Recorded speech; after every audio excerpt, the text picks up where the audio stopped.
আবরার ধীর পায়ে করিডোর পেরিয়ে এগোতে লাগলো। করিডোর জুড়ে নরম আলো, কিন্তু তাতে অদ্ভুত এক ঠান্ডা ছায়া লেগে আছে। দেয়ালের পাশে মেয়েরা চুপচাপ তাকিয়ে আছে, কেউ ভয় নিয়ে, কেউ বা একরকম কৌতূহলে। তাদের দৃষ্টি যেন আবরারের প্রতিটি পদক্ষেপ গুণে রাখছে। করিডোরের শেষে একটা দরজা। দরজার ওপাশ থেকে ভেসে আসছে এক নারী কণ্ঠ, কখনো অনুনয়, কখনো চিৎকার, কখনো শুধুই কান্না। আবরার দরজার সামনে এসে থামলো, এক মুহূর্তের জন্য গভীর দীর্ঘশ্বাস ফেললো, তারপর দরজাটা ঠেলে খুলে ভেতরে ঢুকে গেল। রুমের ভেতরে বাতাস ভারী, জানালার পর্দা আধা খোলা, আলো পড়ে আছে এক নারীর মুখে। বয়স 40-এর কোঠায়, চোখে লালচে এক ক্লান্তি, কিন্তু তবুও মুখে তীব্র এক প্রতিবাদের ছাপ। সে বারবার একই কথা বলছে, আমি আবরারের সঙ্গে কথা বলবো, আমাকে যেতে দাও, তোমার তোমরা আমি ওর সাথেই কথা বলবো। আবরার দরজার পাশে দাঁড়িয়ে রইল কিছুক্ষণ, তারপর ঠান্ডা গম্ভীর কণ্ঠে বলল, কি সমস্যা আপনার? এভাবে চিৎকার করে পতিতালয় মাথায় তুলছেন কেন? এখনো কি ছেলেদের দরকার? কথাখানা বলেই আবরারের ঠোঁটের কোণে এক ভয়ঙ্কর হাসি ফুটে উঠল, এমন এক হাসি যা মানুষের গা শিউরে দেয়। রুমের ভেতর বাতাস যেন জমে আছে, জানালার পাশের পর্দা অল্প নড়ছে, কিন্তু সেই নড়াচড়া যেন মৃত্যুর আগের শেষ নিঃশ্বাস। মেঝেতে বসে আছে এক মহিলা, চুল এলোমেলো, চোখ লাল হয়ে ফুলে আছে, গায়ে পুরনো শাড়ি, হাত পা শিকলে বাঁধা। শিকলের শব্দটাও যেন এই নীরব রুমে ছুরির মতো কানে বাজছে। মহিলা আবরারের দিকে তাকিয়ে কাঁপা কণ্ঠে বলল, আবরার বাবা, আমাকে ছেড়ে দে, আমি তো আমার শাস্তি পেয়ে গেছি, আর কত শাস্তি দিবি আমাকে? দয়া করে ছেড়ে দে না বাবা। আবরার কিছুক্ষণ নীরব রইল, তার চোখে কোনো মায়া নেই, শুধু ঠান্ডা ক্রোধের দীপ্তি। তারপর হঠাৎ সে হেসে উঠল, একটা ভয়ঙ্কর ঘর কাঁপানো হাসি। মহিলার শরীরটা থরথর করে কেঁপে উঠল, যেন সেই হাসির ভেতর লুকিয়ে আছে আগুন আর প্রতিশোধের সব ছায়া। আবরার ধীরে ধীরে এগিয়ে এলো, তার ভারী বুটের শব্দ ঘরে প্রতিধ্বনিত হলো, ঠক ঠক ঠক। সে এসে মহিলার একদম সামনে থামলো, তারপর হাঁটু গেড়ে বসে পড়ল, তার চোখের সমান উচ্চতায়।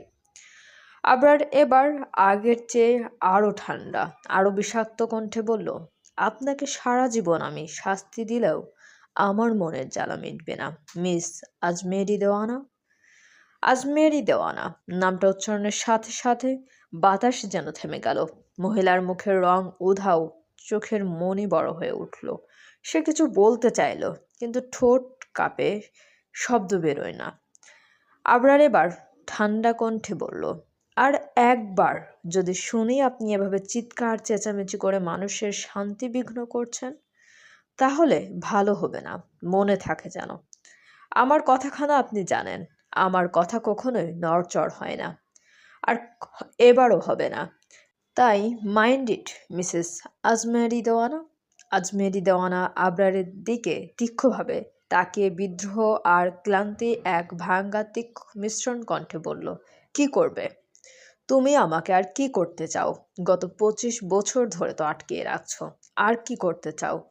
তার চোখে লুকানো প্রশ্নটা ছিল এক ধরনের অনুতাপও, যেন জীবনের অর্ধেকটা সে ইতিমধ্যে হারিয়ে ফেলেছে। আবরার একটু এগিয়ে বসলো, চোখে অচেনা এক স্থিরতা। রুমের হালকা বাতাসে তার শ্বাস অল্প করেই চলছিল, কিন্তু কথা বের হলো জমে থাকা আগুনের মতো।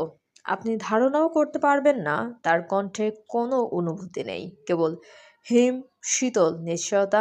আমি কি করতে পারি আপনার সাথে? আপনাকে এমন এক জায়গায় রাখবো যেখানে সূর্যের আলো কখনোই আপনার চোখে দেখবেন না, আর না খাবার পাবেন। আপনি আপনি 3 বেলা পাচ্ছেন খাবার, কিন্তু তখন 3 দিন পর 1 বেলা পাবেন কিনা তাও সন্দেহ। আজমেরি দেওয়ানা এবার চিৎকার করে বলল, তুই এভাবে আমাকে আটকে রাখতে পারিস না, ভালোই ভালোই বলছি ছেড়ে দে, নয়তো আমি আমি এমন কিছু করব যা তোর ধারণার বাইরে। আবরার এবার বাঁকা হেসে বলল, এই তো কাল নাগিনীর আসল রূপ ফিরে এসেছে। আজমেরি দেওয়ানা নিজের সংযত করে নিজের রাগকে দমিয়ে আবেগী কণ্ঠে বলল, আবরার বাবা, আমি তো তোমার খালামণি, তাই না? তোমার মায়ের পরেই আমার স্থান। তাহলে তাহলে আমাকে এভাবে কেন বেঁধে রেখেছো? ছেড়ে দাও বাবা। আবরারের রাগ হলেও হঠাৎ সেই চিরচেনা ভয়ঙ্কর ম্লান হাসল। তারপর বলল, একটা কথা, সত্যিই নারী অভিনয়ের জন্য সেরা। আর যদি হয় আপনার মতো এরকম গিরগিটি, তাহলে তো কথাই নেই মিসেস কালনাগিনী। আর আপনার এসব আবেগের উপরে আমি পটি করে দেব, শয়তান মহিলা। আপনি আপনি করছে দেখে কি আজকে ভাবছিস আমি ভালো হয়ে গেছি? না, আমি চাইলে আজকেও তোকে পটের ট্যাঙ্কিতে ডুবিয়ে রাখতে পারি। কি ডুবাবো? পটের ট্যাঙ্কির কথা শুনেই আজমেরির মুখের রং বদলে গেল। মনে পড়ে গেল 2 সপ্তাহ আগের কথা। আবরারের সাথে অতিরিক্ত তর্ক করেছিল বলে তার শাস্তি স্বরূপ ওকে গলা অবধি পটের ট্যাঙ্কে ডুবিয়ে রেখেছিল প্রায় 50 মিনিট। কি বিশ্রী গন্ধ, তা মনে হতেই ওনার গায়ের লোম দাঁড়িয়ে যায় আজমেরির।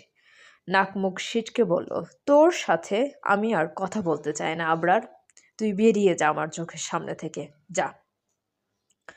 আবরার বলল, আর একবার যদি শুনি এরকম চেঁচামেচি করছিস তাহলে তোকে নর্দমার পাশে ফেলে আসবো, তাও হাত পা কেটে কাল নাগিনি। আর তোর খাওয়া দাওয়া আজকে থেকে বন্ধ, তাই এরকম চিৎকার করতে পারবি না। বলে আবরার উঠে দাঁড়িয়ে রুম থেকে বেরিয়ে গেল। আবরার বেরিয়ে যেতেই আজমেরি দেওয়ানা গর্জে উঠে বলল, তোকে আমি ছাড়বো না আবরার, তোকে শেষ করে তবেই আমি মরব। আবরার নিচে নেমে আসতেই সীসা দৌড়ে আসে ওর কাছে এসে, তারপর বলে, আবরার তুমি আজকে থেকে যাও এখানে। আবরার সীসার দিকে ভ্রু কুঁচকে বলে, থেকে যাব মানে? সীসা মুচকি হেসে বলে, আমার সাথে থাকবে। বিশ্বাস করো, আমি তোমাকে সুখের রাজত্ব থেকে ঘুরিয়ে আনবো, যেখানে তুমি কখনোই যাওনি। সাথে সাথে সীসার গালে শক্তপোক্ত একটা থাপ্পড় পড়ে। সীসার তার টাল সামলাতে না পেরে ফ্লোরে পড়ে যায়। তারপর গালে হাত দিয়ে অসহায় দৃষ্টিতে আবরারের দিকে তাকাই। আবরার গর্জে উঠে বলে, শালি বাইনচোদ ফাক, আমার সাথে এরকম করে কথা বলার সাহস তোকে কে দিয়েছে? আবরারের গর্জনে আশেপাশের সব মেয়ে কেঁপে ওঠে। আবরার দাঁতে দাঁত চেপে বলে, আর একবার এরকম ভাবে কথা বললে যে রাস্তা থেকে তোকে তুলে এনেছি সেই রাস্তায় তোকে ফেলে আসবো, বাস্টার্ড কোথাকার। বলে আবরার একবার সব মেয়ের দিকে তাকিয়ে গটগট করে বেরিয়ে যায়। আর পিছনে পিছনে ফেটিক্সও যায়। এতক্ষণ কি হলো তা ওর মাথার উপর দিয়ে গেল। সন্ধ্যার আলো ধীরে ধীরে জঙ্গলের গা ঘেঁষা কক্ষের ভিতরে ঢুকতে লাগলো। বাহিরের অন্ধকার ঘন হয়ে এসেছে। বাতাসে ঠান্ডা এবং ভয়ের এক অদ্ভুত ঘ্রাণ ভেসে বেড়াচ্ছে। কোহেলি চুপচাপ দাঁড়িয়ে আছে রুমের এক পাশে বড় কাচের জানালার সামনে। বাইরে দেখা যাচ্ছে গাছে ঘেরা পথছায়া এবং গাঢ় অন্ধকারে ঝাপসা হয়ে যাওয়া সবকিছু, যেন এই জঙ্গলের প্রতিটি কোণ আবরারের শক্তি অনুভব করেছে। 2জন মেইড চুপচাপ এসে কুহেলির সামনে খাবারের প্লেট রেখে গেছিল। দুপুরে কুহেলির চোখে খুব একটা আগ্রহ নেই, কিন্তু খিদে আর সহ্য করা যায় না, তাই বাধ্য হয়ে জানালার পাশ থেকে এসে সোফায় বসে চুপচাপ খাবার খেতে শুরু করলো। প্রতিটি কামড় যেন মনক্ষুণ্ণতার সঙ্গে মিলেমিশে গেছে। কুহেলির চুপচাপ খাচ্ছে, কিন্তু মনটা তার অন্যত্র ভেসে আছে। ভেতরের এক অদৃশ্য দ্বন্দ্ব, নিজের জীবনের অব্যবস্থাপনা আর উপরওয়ালার প্রতি এক গভীর অভিমান, সব মিলেমিশে তার মনে চাপ তৈরি করছে। কেন এমন হলো আমার সঙ্গে? ভেতরের এক অশব্দ গর্জন, কেন আমার জীবন এত সুন্দর হলো না? মনের ভিতর এক অদ্ভুত আক্রোশ, যা কেউ শুনতে পাচ্ছে না। কোহলি জানে আবারও সে নিজের নিয়ন্ত্রণ হারাচ্ছে, কিন্তু দুঃখ, অসহায়ত্ব, ক্ষোভ সবই চোখে ম্লান নীরবতার আকার ধারণ করছে। খাবার শেষ করে আবারও রুমের কোণে কাচের জানালার পাশে গিয়ে দাঁড়িয়ে ও মনে মনে ভাবতে লাগলো, প্রকৃতির নিঃশব্দতা, জঙ্গলের ভয় এবং নিজের একাকিত্ব সব মিলেমিশে যেন তাকে আরো ছোট করে তুলেছে। খাবার শেষ করেও তার মনটা পূর্ণ হয়নি, শুধুই এক বিরক্তি আর হতাশার ভার। আরো গভীরে ভিতরে সে শুধু চায় এক মুহূর্তের স্বস্তি, এক মুহূর্তের স্বাধীনতা। কিন্তু আবরারের এই নিঃশব্দ শাসন এবং এই জঙ্গলের অন্ধকার সবই তাকে তার সীমার মধ্যে আবদ্ধ করে রেখেছে। হঠাৎ দরজা খোলার শব্দে কোহেলির ধ্যান ভাঙে। পিছনে তাকায়, সাথে সাথে চোখে ভয়ের ছাপ, হৃদয় দ্রুত ধকধক করতে থাকে। কারণ আবরার এসেছে। কোহেলিকে এভাবে ভয় পেতে দেখে আবরার হালকা স্নিগ্ধ হাসলো। একটা রহস্যময় ঘনিষ্ঠ হাসি। দরজাটা হঠাৎ ঠক করে বন্ধ হয়ে গেল। এবার আবরার ধীরে ধীরে এগিয়ে এসে কুহেলির পেছনে দাঁড়ালো। ফলস্বরূপ কুহেলি অনিচ্ছায় আবরারের প্রশস্ত শক্ত বুকে ঠেকে গেল।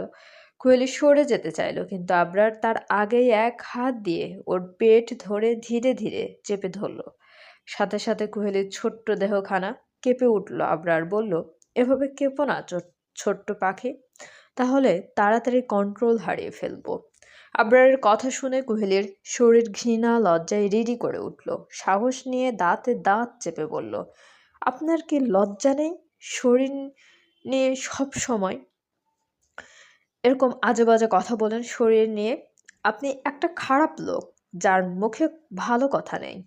আবরার ঠোঁট এলিয়ে হেসে কুহেলির কানের কাছে মুখ নিয়ে ফিসফিস করে বলল, yes, I am bad man. When did I ever claim to be good? Kuheli নিজের সর্বশক্তি দিয়ে আবরারের থেকে নিজেকে ছাড়াতে চাইল, কিন্তু আবরার ছাড়ল না, বরং আরো শক্ত করে ধরল। কুহেলি বলল, ছেড়ে দেন আমাকে, অসভ্য লোক। এভাবে একটা মেয়েকে আটকে রাখতে লজ্জা করে না আপনার? আবরার বলল, মেয়ে কোথায় তুমি? তুমি তো মিসেস এরিক আবরার খান, ভুলে গেছো নাকি? আর ভুলে গেলেও প্রবলেম নেই, আমার মনে থাকলেই হলো। তোমার মনে রাখার দরকার নেই। আর লজ্জা, ওইটা এরিক আবরারের ডিকশনারিতে নেই। কুহেলি শীতল কণ্ঠে বলল, আমি মানি না আপনার এসব বিয়ে টিয়ে। আমি আপনাকে কখনোই মানব না। আবরার কুহেলিকে এক ঝটকায় নিজের দিকে ঘুরে ওর দুই বাহু ধরে বলল, তোমাকে মানতে হবে না মাই ফাকিং হোয়াইট রোজ, শুধু তোমার দেহখানা পেলেই চলবে। কুহেলির চোখ ছলছল করে উঠল অশ্রুতে। ও এরকম জীবন তো চায়নি। আবরার মিলান হেসে হাসকি কণ্ঠে বলল, তোমাকে কান্না করলে ভীষণ হট আর সেক্সি লাগে মাই ফাকিং স্কোয়াব। বলেই আবরার কুহেলির অধরখানা নিজের আয়ত্তে নিয়ে নেয়। কুহেলি ছটফট করতে থাকে। এতে আবরার বিরক্ত হয়ে ওর দুই হাত নিজের এক হাতে বন্দি করে, আর অপর হাত কুহেলির শরীরে জোরে চলতে থাকে এঁকে বেঁকে। কুহেলির আবরারের এরকম স্পর্শ নিতে না পেরে কিছুক্ষণের মধ্যেই ঢলে পড়ে আবরারের প্রশস্ত বুকে। আবরারের এতে ভীষণ রাগ হয়। এখানে সেন্সলেস হওয়ার মতো কি করলো ও? রাগে ও আর কুহেলিকে কোলে নিয়ে বিছানায় শুয়ে দেয় না, বরং ওখানেই ফ্লোরে ফেলে রেখে রাগে ফুসফুস করতে করতে রুম থেকে বেরিয়ে যায়। আর কুহেলির ছোট্ট দেহখানা পড়ে থাকে ঠান্ডা ফ্লোরের ওপরে। চলবে। গল্পটির পরবর্তী পর্বগুলো অলরেডি আমাদের চ্যানেলে আপলোড করা আছে। আপনারা যদি প্লে লিস্টটা চেক করেন মাই টক্সিক হাজব্যান্ডের, অবশ্যই পেয়ে যাবেন। আর আসলে এটার আমি অলরেডি বলেছি, প্রথম 6টা পর্ব দেওয়া ছিল না, তাই দেওয়া হলো। তো সবাই অবশ্যই পুরো গল্পটা এনজয় করবেন যারা নতুন পড়া শুরু করেছেন। আর যারা আগেই পড়েছেন তাদের যদি সাময়িকভাবে অসুবিধা হয়, আমি সত্যিই দুঃখিত। তো গল্পটা অবশ্যই কেমন লাগলো, অনেকে কমেন্ট করছেন অনেক ভালো লাগতেছে। তো আমি চাইবো যে শেষ পর্যন্ত সবাই কমেন্ট করে জানাবেন আপনাদের কেমন লাগলো গল্পটা। ঠিক আছে? আর প্রত্যেকটা পার্ট দেওয়া আছে। সো এটা নিয়ে কোনো টেনশনের কিছু নাই যে পার্ট হয়তো দেওয়া নাই। সো আপনারা একটু প্লে লিস্টটা কষ্ট করে চেক করলেই পেয়ে যাবেন ইনশাল্লাহ। ধন্যবাদ সবাইকে। চ্যানেলটি প্লিজ সবাই সাবস্ক্রাইব করুন আর আমাদের সঙ্গে থাকুন। ধন্যবাদ।